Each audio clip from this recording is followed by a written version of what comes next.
సాయి గారు, సాయి కుమార్ గారు మీరు చెప్పండి. జగ్గారెడ్డి దగ్గరకు పోయి సంగారెడ్డిలో మీటింగ్ పెట్టినప్పుడు తెలంగాణ సీఎం రేవంత్ రెడ్డి ఆయన పార్టీ టికెట్ విషయంలో రాహుల్ గాంధీ నిర్ణయం తీసుకుంటాడు, రాహుల్ గాంధీ రాముడు అయితే ఈయన హనుమంతుడు అని చెప్పారు. అదే క్రమంలో తెల్లారి పరకాలకు పోయిన తర్వాత రేవూరు ప్రకాష్ రెడ్డి మళ్ళీ ఎమ్మెల్యేగా పోటీ చేస్తారు, గెలిపించాలని చెప్పడంలో అంటే రేవంత్ రెడ్డి ఈ చర్చకు కారణంగా మనం చూడొచ్చా? ఈ అగ్ని కాజ్యం పోసింది రేవంత్ రెడ్డి గారేనా?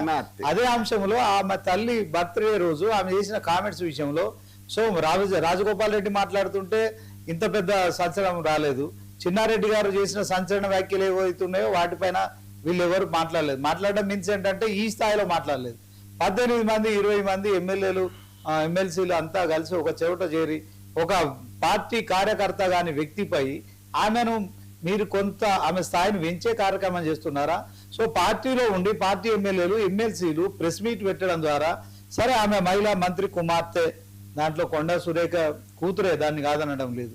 కానీ దీనికి స్టార్టింగ్ పాయింట్ రేవంత్ రెడ్డి గారు.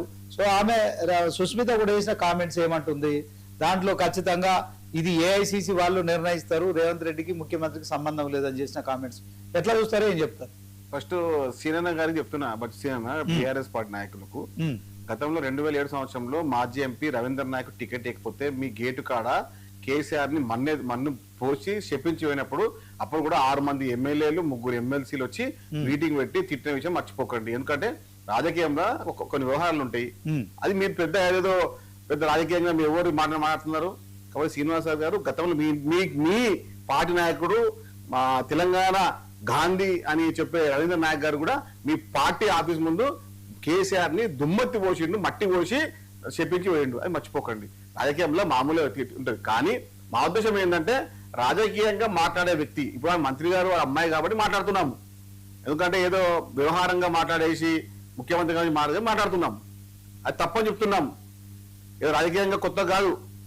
ఆమె 2014లో మన 2014 మంత్రిగా పనిచేశారు, 2014లో బీఆర్ఎస్ ఎమ్మెల్యే పోటీ చేశారు, 2018లో పరకాల నుంచి ఎమ్మెల్యే పోటీ చేశారు, 2020లో వరంగల్ పోటీ చేశారు, గెలిచారు. కాంగ్రెస్ పార్టీ మంత్రి పదవి వచ్చింది.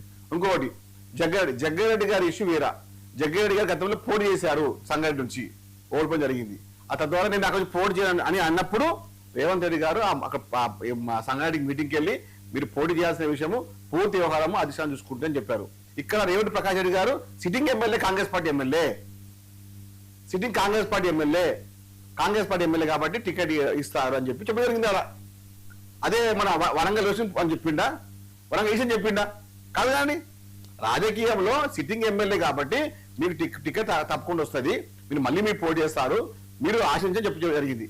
సంగారెడ్డి ఏముంది, నేను ఓడిపోయాను, సంగారెడ్డి ప్రజలు నన్ను ఓడిపోతారు కాబట్టి నేను పోటీ చేయను, నా భార్య పోటీ అని చెప్పి జరిగింది. ఇది క్వశ్చన్ వేరా, ఆన్సర్ వేరా, సబ్జెక్టు వేరా. ఓకే సాయి గారు, ఇప్పుడు వాస్తవానికి మరి రాజగోపాల్ రెడ్డి పైన చర్యలు తీసుకోలేదు, చిన్నారెడ్డి పైన చర్యలు తీసుకోలేదు, అనిరుద్ధ్ రెడ్డి పైన చర్యలు తీసుకోలేదు. కొండా సురేఖ మంత్రి కుమార్తె గనక ఆమె కార్యకర్త కానప్పటికీ కూడా కాంగ్రెస్ పార్టీ ఎమ్మెల్యేలంతా ఒక చోట చేరి 18 మంది ప్రెస్ మీట్ పెట్టడాన్ని మీరు ఎట్లా చూస్తారు? ఆమె మాట్లాడే భాష, పదజాలం స్పష్టంగా మీరు చూసేనారు, విన్నారు, నచ్చలేదు. ఎందుకంటే మాట్లాడే పదాలు, ముఖ్యమంత్రి గారు ప్రబలమైన వ్యక్తి, రాష్ట్రంలో దేశంలో ఒక మంచి స్థానంలో ముందుకెళ్తున్న వ్యక్తిని ఆ విధంగా తప్పన్నాం. ఎస్, మీరు మాట్లాడే గతంలో ఏం మాట్లాడే కూడా ఒకసారి మాట్లాడకుండా మీరు క్షమించాం, క్షమించే ప్రసక్తి లేదు.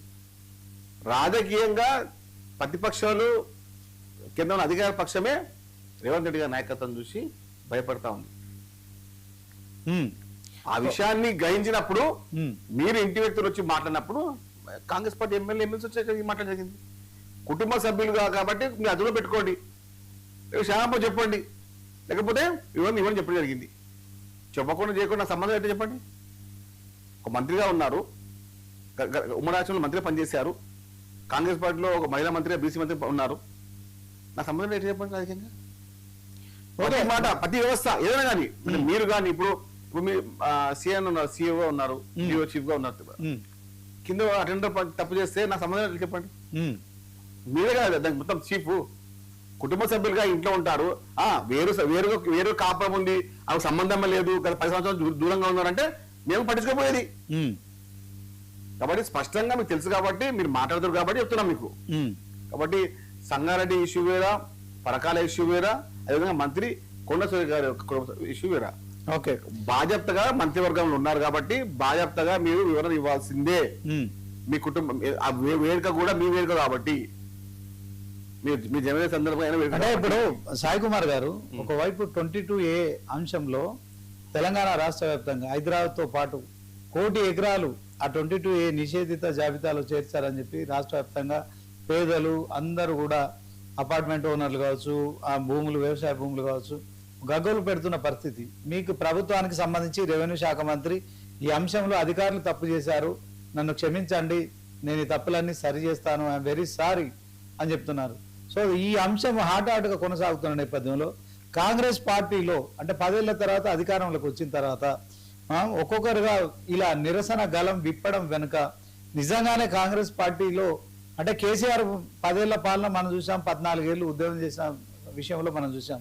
ఒక ఏకఛత్రాధిపత్యం ఉండేది. కాంగ్రెస్ పార్టీలో ప్రజాస్వామ్యం ఎక్కువ అని మీరే ఇది పెంచి పోషిస్తున్నారా?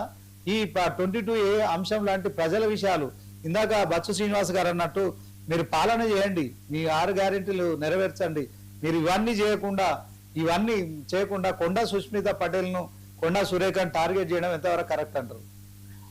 సీనియర్ ఇంకోటి చూడొచ్చు, చిన్నారెడ్డి గారికి కూడా సంఘం మన మల్లయ్య గారు ఇచ్చారు, నోటీస్ ఇచ్చారు. అదే జక్రి ప్రభాకర్ రెడ్డి గారిని సస్పెండ్ చేశారు. మీరు మళ్ళీ బీసీ మళ్ళీ ఎవరైతే పార్టీ వ్యతిరేకంగా మాట్లాడినా, ఎవరైతే కమిషన్ తప్పినా, అది ఏ స్థాయిలోని ఆ ఏ ప్రాంతం కానీ ఏ కాస్ట్ కానీ వేడు తప్పది. అటు మీరు చూడొచ్చు, ప్రణాళిక సంఘం వైస్ చైర్మన్ గా ఉన్నారు చిన్నారెడ్డి గారు, నోటీస్ జరిగింది. అదేవిధంగా మన కత్తి వెంకటస్వామి గారు జనరల్ సెక్రటరీ ఉన్నారు, బీసీ నాయకుడు, ఆయన నోటీస్ జరిగింది. క్రమశిక్షణ వ్యవహారంలో కాంగ్రెస్ పార్టీ ముందుంటది. ఎవరైనా కానీ అది ఏ స్థాయిలో వ్యక్తి అయినా పర్లేదు, దానికి ఎవరి మినహాయింపులు ఉండరు. మీరు అంటారు భూ ధరణితో అయినటువంటి సమస్యలని పరిష్కరించడానికే భూభారతి ఒక సమస్య తీసుకొచ్చినాము. ఆ భూభారతి ద్వారా అక్కడ ఉన్నటువంటి నిరుపేద కుటుంబాలు 10 గుంటలో 20 గుంటలో 1 ఎకరమో 5 గుంటలో ఆ భూమి వాళ్ళ ఆస్తి, వారి యొక్క కుటుంబ గౌరవం, ఆ గౌరవం కాపాడే విధంగా 22 కావాలని కొంతమంది అధికారులు చేశారని చెప్పడం జరిగింది. దానికి సమర్థన కమిటీ చేసి ఎక్కడెక్కడైతే లోపాలు ఉన్నాయో ఆ లోపాలు సర్దిద్దే విధంగా మంత్రి పొంగులేటి గారు ముందుకెళ్తా ఉన్నారు, కాంగ్రెస్ పార్టీ ముందుకెళ్తా ఉంది. ఓకే సాయి గారు, జస్ట్ ఎ మినిట్. శ్రీనివాస్ గారు, తెలంగాణలో 22A సెక్షన్ అనేది ఒకటి